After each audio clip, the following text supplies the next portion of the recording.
But first, let's carry on with some other stories from the day. Senate Majority Whip Beatrice Elachi and Nairobi County Women Representative Rachael Shebesh have rejected the proposal by the National Assembly's and the National Assembly's Justice and Legal Affairs Committee to have the two-thirds gender principle implemented progressively.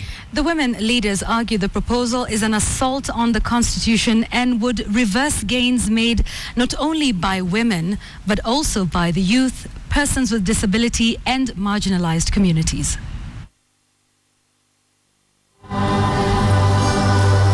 While attending a church service at St. Joseph Biwaka Catholic Church in Kangemi, the never-ending debate on gender equity was alive in the minds of Rachael Shebesh and Beatrice Elachi. Just this week, the National Assembly's Justice and Legal Affairs Committee proposed to drop efforts geared towards ensuring two-thirds gender rule becomes legally operational before the 5-year constitutional deadline that ends on August 27th. Article 81B of the Constitution states that not more than two-thirds of the members of elective public bodies shall be of the same gender. The formula of achieving the gender balance has become Parliament's political hot potato. The Samuel Chipkonga-led committee has now drafted a bill that seeks to have the gender rule principle fulfilled progressively. The proposed amendment may be effected through a parliamentary initiative. If passed in both houses, the headache of increasing the number of MPs and MCAs from either gender to comply with two-thirds rule will be cured.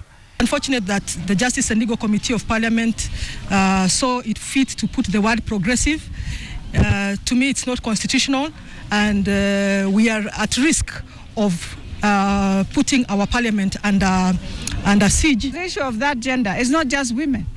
Don't forget you have your slots for youth. You need to be asking yourselves, if we do not get this, how will the youth then appreciate? How will the disabled be able to be represented? And that's why we are saying the two-thirds was not just for men and women. It was for everyone, those who are marginalized, and we must go back to the drawing board. In November 2012, the Attorney General filed a request in the Supreme Court for an advisory opinion as to whether the two-thirds gender principle was to be realized by the first general election in March 2013 or over a long period of time. The Supreme Court delivered a majority decision in December 2012 that the realization of the gender principle under Article 81B is progressive. The court then directed Parliament to have legislation on gender rule by August 27 this year.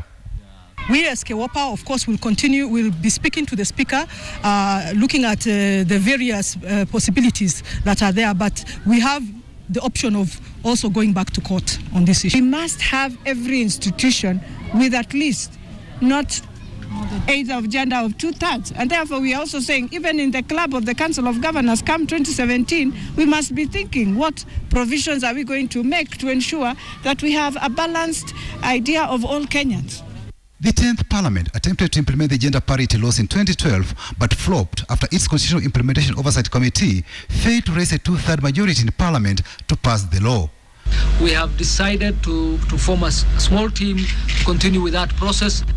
3 ways. One, to get the executive and parliament to very seriously work on getting those numbers through the two principals and the cabinet and the political party leaders. We have made more progress, but unfortunately we have not achieved consensus levels required to be able to push this bill through the House. Some gains of the gender rule saw new seats reserved for women in the National Assembly from each of the 47 counties.